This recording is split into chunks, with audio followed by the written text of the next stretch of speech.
नमस्कार, मैं सुनील कुमार मंडल, प्रवक्ता आगरा कॉलेज भरतपुर। आज आप लोगों के लिए एरिल हैलाइड, जो इससे पहले वाला जो वीडियो हमारा जारी हुआ था उसका अगले क्रम में मैं लेके आया हूँ। उसके भौतिक और रासायनिक गुण रह गए थे, ठीक है। एरिल हैलाइड के भौतिक और रासायनिक गुण में विस्तृत पूर्वक चर्चा करूंगा, क्योंकि जब तक आप इसकी मैकेनिज्म नहीं जानते हैं तब तक केमिस्ट्री में आप लोगों की कोई पकड़ नहीं होती है, ठीक है। तो कोई भी टॉपिक हो, जब तक उसकी मैकेनिज्म आपको कोई नहीं बताएगा तब तक आप लोग उसको नहीं समझ सकते, खाली फिर रटना पड़ेगा। और केमिस्ट्री जो रटते हैं बिना समझे तो वहां पर तैयार नहीं होगा, ठीक है। तो आप लोग इसके भौतिक गुण पहले देखिए, उसके बाद फिर हम रासायनिक गुण डिस्कस करेंगे, ठीक है। तो भौतिक गुण में जो हैलोएरिन्स होते हैं वो तेल जैसे द्रव होते हैं या ठोस होते हैं। कैसे होते हैं? तैलीय द्रव, तैलीय द्रव या ठोस होते हैं, ठीक है। और जल में अघुलनशील होते हैं, जल में अघुलनशील होते हैं। तो जल में अघुलनशील होने का मतलब क्या है कि जल के साथ हाइड्रोजन बंध नहीं बनाते, हाइड्रोजन बंध नहीं बनाते हैं, ठीक है। इसी वजह से ये जल में अघुलनशील होते हैं। और इसके जो क्वथनांक है वो उस हैलोजन परमाणु के ऊपर डिपेंड करता है जो उसके साथ में जुड़े रहते हैं। तो जैसे फ्लोरोबेंजीन, तो फ्लोरोबेंजीन की जो क्वथनांक होती है वो सबसे कम होती है, ठीक है। फ्लोरोबेंजीन के अपेक्षाकृत फ्लोरोबेंजीन की अधिक होती है, फ्लोरोबेंजीन की अपेक्षाकृत ब्रोमोबेंजीन की और अधिक होती है, ब्रोमोबेंजीन की, और सबसे अधिक क्वथनांक जो होता है वो आयोडोबेंजीन ये है। तो क्वथनांक का बढ़ता हुआ क्रम, ठीक है, क्वथनांक का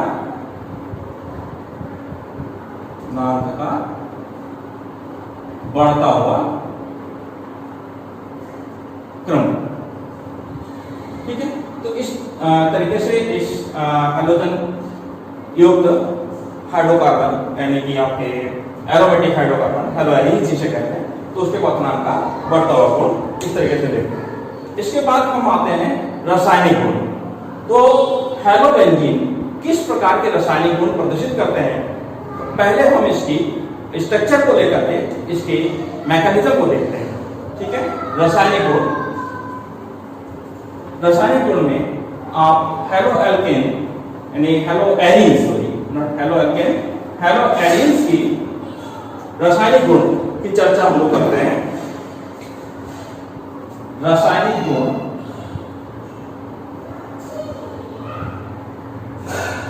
तो रासायनिक गुण में हैलोएरिन्स, जैसे हम क्लोरोबेंजीन की बात करते हैं, किसकी बात करते हैं? क्लोरोबेंजीन। तो क्लोरोबेंजीन में एक क्लोरीन समूह है और क्लोरीन समूह के साथ में बेंजीन समूह के साथ में ये जुड़ा हुआ है। क्लोरीन के पास ये जो आपको डॉटेड बिंदु दिखाई दे रहे हैं, ये डॉटेड बिंदु जो होते हैं इसके लोन पेयर ऑफ इलेक्ट्रॉन, एकाकी इलेक्ट्रॉन युग्म कहते हैं। क्या कहते हैं? एकाकी इलेक्ट्रॉन युग्म, एकाकी इलेक्ट्रॉन युग्म। तो एकाकी इलेक्ट्रॉन युग्म बहुत कुछ डिसाइड करता है इसके नेचर, ठीक है, इसके नेचर को डिसाइड करता है। किस प्रकार? देखो यहाँ पे दो गुण इफेक्टिव होंगे। एक जो हाइड्रोजन समूह है, ये हाइड्रोजन समूह क्या करेगा? ये इंडक्टिव इफेक्ट, प्रेरणिक प्रभाव शो करेगा। प्रेरणिक प्रभाव, प्रेरणिक प्रभाव क्या होते हैं इससे पहले मैं समझा चुका हूं।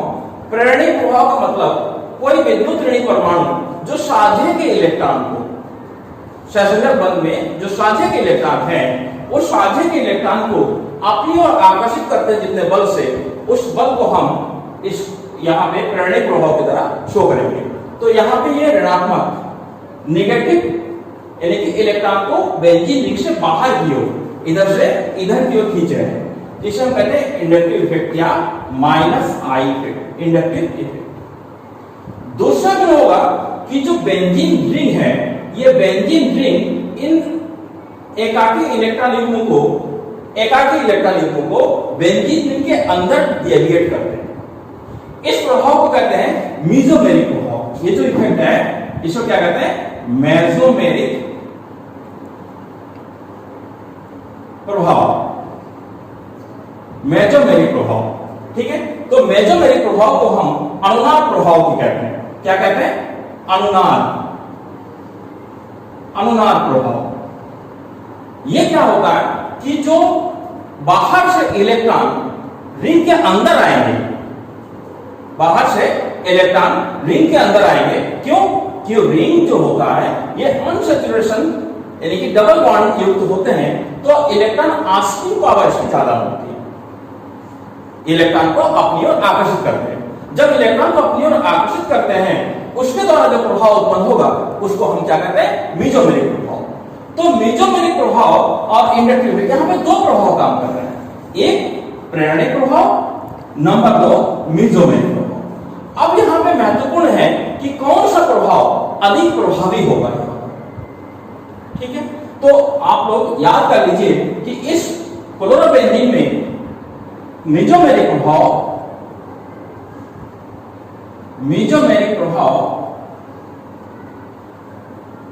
is more effective than प्रेरणिक प्रभाव।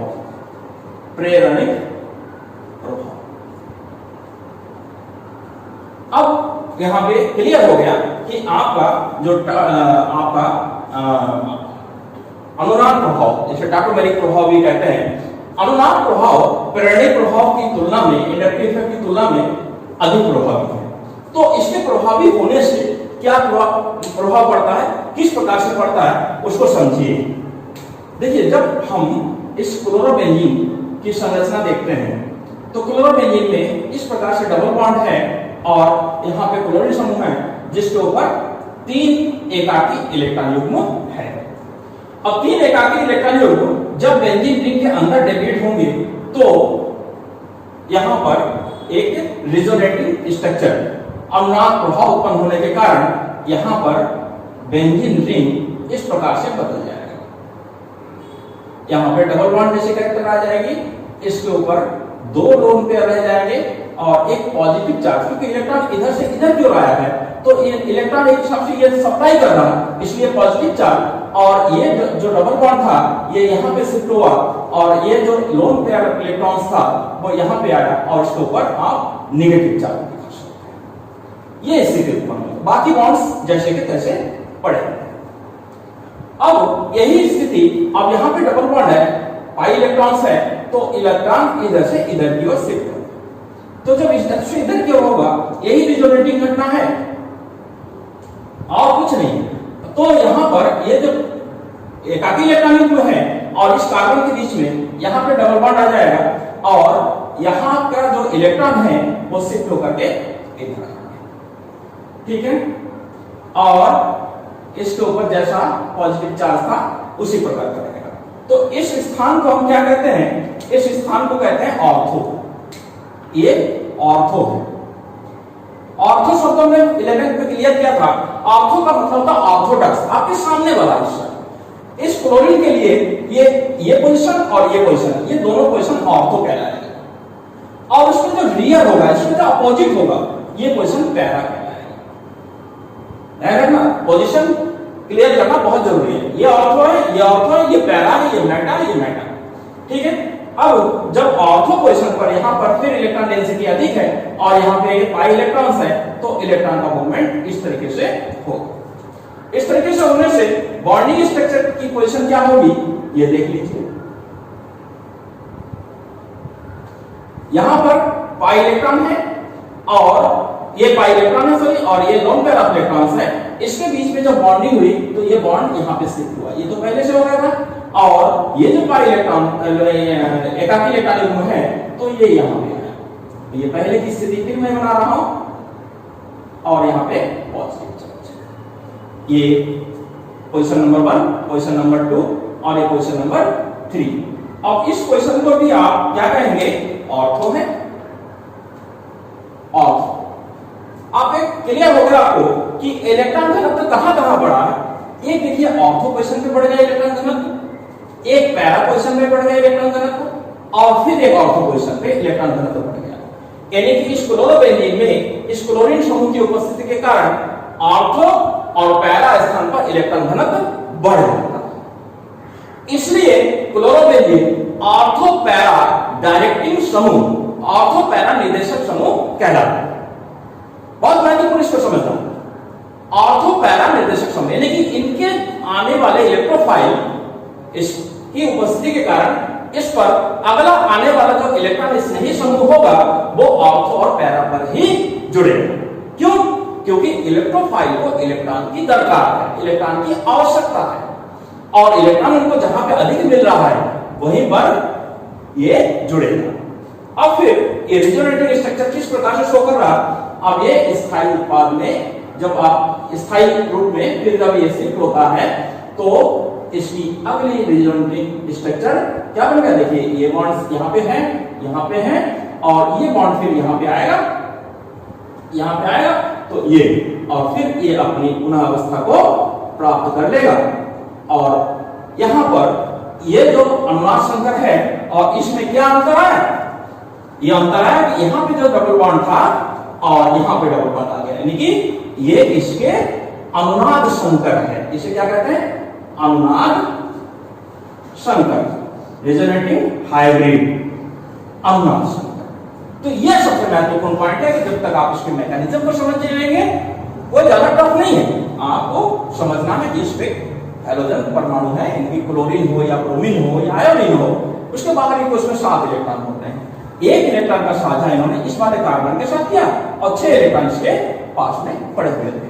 उन इलेक्ट्रॉनों ने इस बेंजीन रिंग के साथ एक अनुनाद संकर अवस्था बनाया और अनुनाद संकर अवस्था बनने से इसके ऑर्थो और पैरा स्थान पर इलेक्ट्रॉन घनत्व बढ़ गया। कहां पर, ऑर्थो और पैरा पर। अब जी ये रासायनिक अभिक्रिया देंगे, इलेक्ट्रॉन स्नेही प्रतिस्थापन अभिक्रिया देंगे तो ये इन स्थानों पर इलेक्ट्रॉन स्नेही समूह इसमें जुड़ेंगे। ठीक है, अब देखिए इसमें हम इसके रासायनिक गुण में कौन कौन सा गुण दिखाते हैं और कौन कौन सा ये उत्पाद बनाते हैं। ये आपको क्लियर हो गया कि क्लोरोबेंजीन ऑर्थो पैरा निर्देशक समूह है क्योंकि ये ऑर्थो पैरा स्थान पर इलेक्ट्रॉन घनत्व को बढ़ाता है। तो सबसे पहले मैं उदाहरण देना चाहूंगा इसमें नाइट्रीकरण, नाइट्रेशन, नाइट्रीकरण,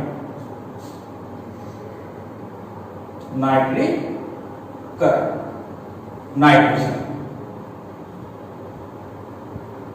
ये भी एक क्या है, इलेक्ट्रॉन स्नेही प्रतिस्थापन अभिक्रिया। क्या है, इलेक्ट्रॉन स्नेही प्रतिस्थापन अभिक्रिया, इलेक्ट्रॉन स्नेही प्रतिस्थापन अभिक्रिया, प्रतिस्थापन अभिक्रिया। ठीक है, किस तरीके से ये उत्पाद बनाएंगे, देखिए जब हम क्लोरोबेंजीन की क्रिया कराते हैं, किसकी, क्लोरोबेंजीन की क्रिया, नाइट्रिक अम्ल सांद्र लेंगे, इसमें सांद्र नाइट्रिक अम्ल लेंगे, किसकी उपस्थिति में, सांद्र सल्फ्यूरिक अम्ल की उपस्थिति में। इसकी उपस्थिति में ये क्रिया करके इलेक्ट्रोफाइल बनाएंगे। अब ये इलेक्ट्रोफाइल कहां कहां पर आक्रमण करेगा, एक ऑर्थो पर और एक पैरा पर।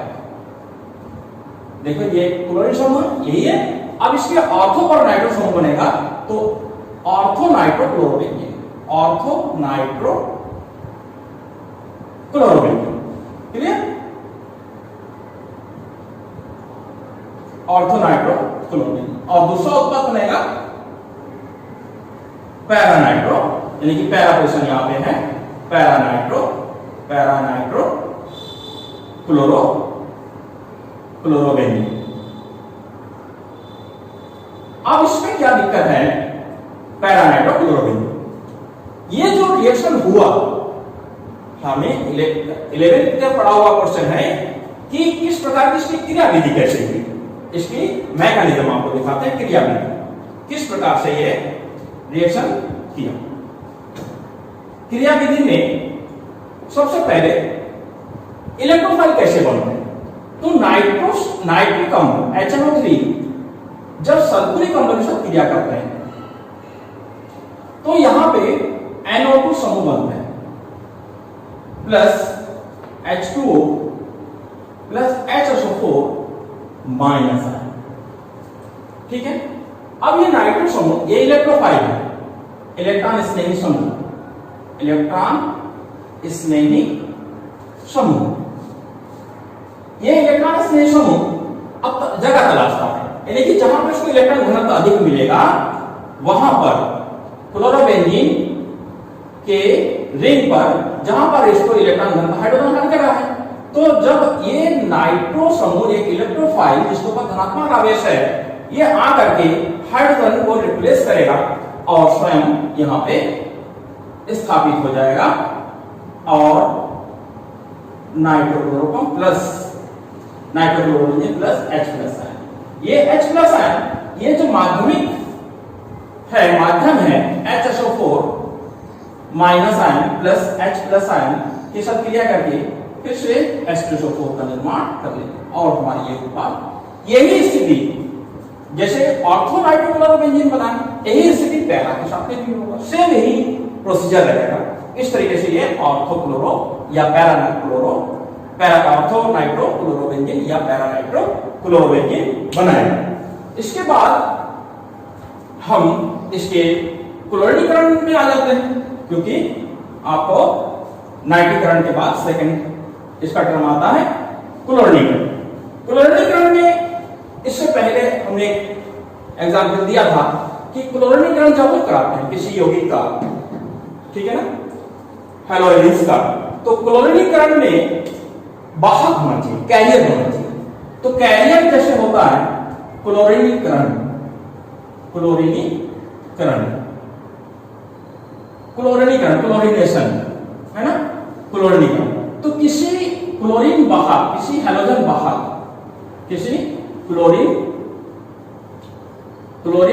वाहक कैरियर की उपस्थिति में किसी क्लोरीन वाहक की उपस्थिति में क्लोरीन के साथ क्रिया करके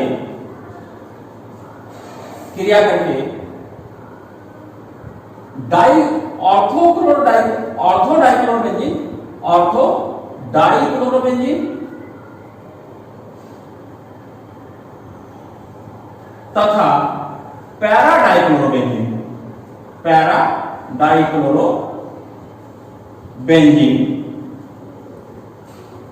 का मिश्रण बहुत सिंपल है। तो आप देख लीजिए पहले क्लोरोबेंजीन, तो क्लोरोबेंजीन की क्रिया जब क्लोरीन के साथ FeCl3 की उपस्थिति में हो, अगर हम ब्रोमीन के साथ करें तब भी हो जाएगा, तो ब्रोमीन लेना पड़ेगा, यहाँ भी FeBr3 लेना पड़ेगा। ठीक है, इसके साथ जब क्रिया कराएंगे तो यहाँ पे भी वही स्थिति होगी कि आपका क्लोरोनियम आयन यानी कि एक इलेक्ट्रोफाइल बनेगा, क्लोरोनियम। इलेक्ट्रोफाइल क्या बनेगा? Chloronium ion. ये क्या है? यहां का इलेक्ट्रोफाइल है, इलेक्ट्रॉन स्नेही समूह। इसकी उपस्थिति के कारण बनेगा और ये कहां पर आक्रमण करेगा? जहां पर इलेक्ट्रॉन डेंसिटी, ये तो पहले से था, यहां पर इलेक्ट्रॉन डेंसिटी अधिक है और पैरा पर इलेक्ट्रॉन डेंसिटी अधिक है, पैरा। तो ortho dichlorobenzene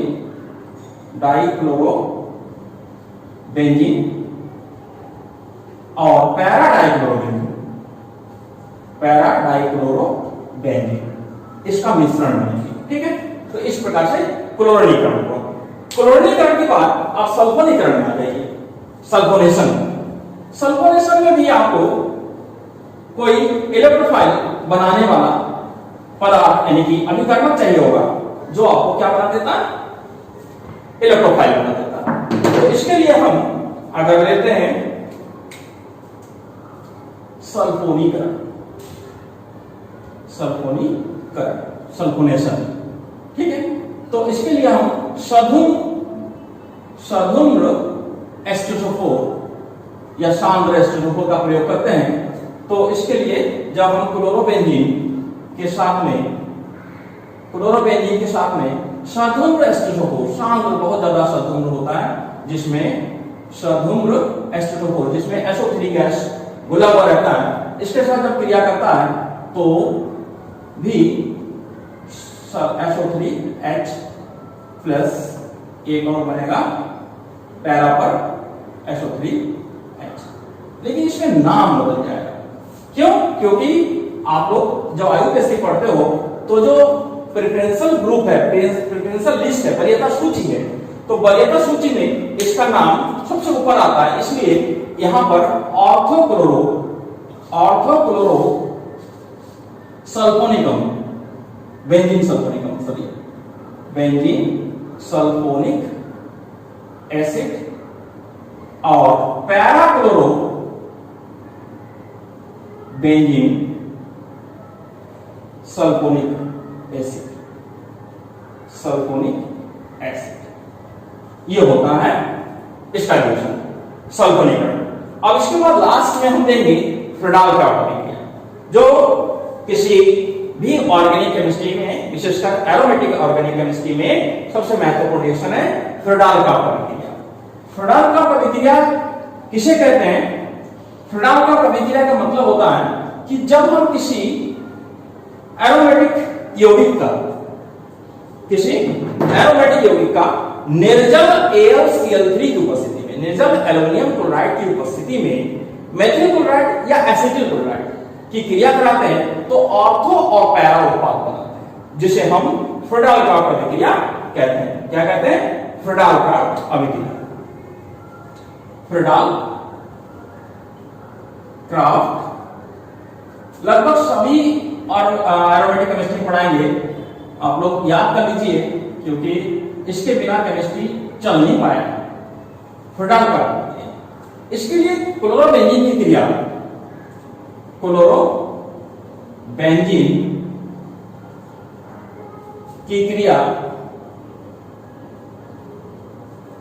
CH3Cl methyl chloride या एसिटिल क्लोराइड CH3COC के साथ निर्जल AlCl3 की उपस्थिति में, किसकी उपस्थिति में? निर्जल AlCl3 की उपस्थिति में जब रिएक्शन कराते हैं तो इसके द्वारा जब कराते हैं तो ऑर्थोक्लोरोटोलुइन तथा पैराक्लोरोटोलुइन, और इसके लिए जब बनाते हैं तो ऑर्थोक्लोरो एसिडोफिनोन पैराक्लोरो एसिडोफिनोन का मिश्रण बनाती है। ठीक है, तो रिएक्शन देखिए किस प्रकार से होगा जब हम इसकी क्रिया कराते हैं। तो इसकी जब क्रिया कराएंगे क्लोरोबेंजीन के साथ में, ये हमारा क्लोरोबेंजीन है, मेथिल क्लोराइड है, और इसकी क्रिया किसकी उपस्थिति में? निर्जल AlCl3 की उपस्थिति में जब कराएंगे तो ये फ्रेडाल का प्रतिक्रिया कराएंगे, और इसके साथ जब क्रिया कराएंगे तो यहां से आपका इलेक्ट्रोफाइल बनेगा। कौन सा इलेक्ट्रोफाइल बनेगा? CH3 methyl cation. ठीक है, CH3 प्लस आयन। इसके साथ जब बनाएंगे तो उत्पाद के रूप में देखिए ये बनेगा आपका क्लोरीन CH3 ग्रुप आ जाएगा, दूसरा आ जाएगा पैरा। ठीक है, तो इसका नाम क्या हो जाएगा? ऑर्थोक्लोरोटोलुइन और पैराक्लोरोटोलुइन।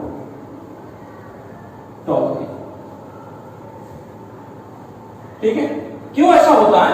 क्योंकि जब भी हम इस आयुर्वेद की नाम की चर्चा करते हैं तो इसको ध्यान रखना पड़ता है कि हेलोजन परमाणु यानी कि अगर दो समूह है तो दो समूह में जो वरीयता सूची में ऊपर होगा, जो वरीयता सूची में ऊपर होगा वो आपका हो जाएगा प्रीफिक्स, और जो नीचे होगा वो हो जाएगा सफिक्स। तो यहाँ पे एल्किल ग्रुप है तो एल्किल ग्रुप नीचे आता है और जो हेलोजन समूह ऊपर आता है, इसलिए ये प्रीफिक्स हो गया। तो ऑर्थोक्लोरो ये प्रीफिक्स पूर्व लग्न और टोलुइन अनुलग्न। यही सेम क्रिया जब हम एसिटिल क्लोराइड के साथ कराते हैं, ये भी फ्रेडाल का प्रतिक्रिया। ये प्रोडक्ट आपकी एल्किलीकरण है, ये एसिडीकरण है। एसिडीकरण में क्या होगा, जब हम क्लोरोबेंजीन की क्रिया एसिटिल क्लोराइड CH3COCl के साथ कराते हैं निर्जल AlCl3 की उपस्थिति में, निर्जल AlCl3 की उपस्थिति में कराएंगे तो एसिटिल समूह हाइड्रोजन परमाणु को प्रतिस्थापित कर देंगे। तो इसका आप इस तरीके से लिखेंगे, ये प्लस पैरा ग्रुप में बनेगा, तो पैरा ग्रुप में जब बनाएंगे तो COCH3, तो इसका नाम हो जाएगा ऑर्थो क्लोरो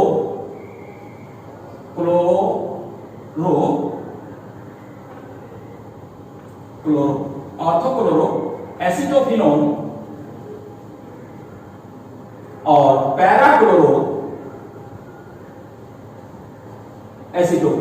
एसिटोफिनोन। ठीक है, तो इस तरीके से आपका एरिल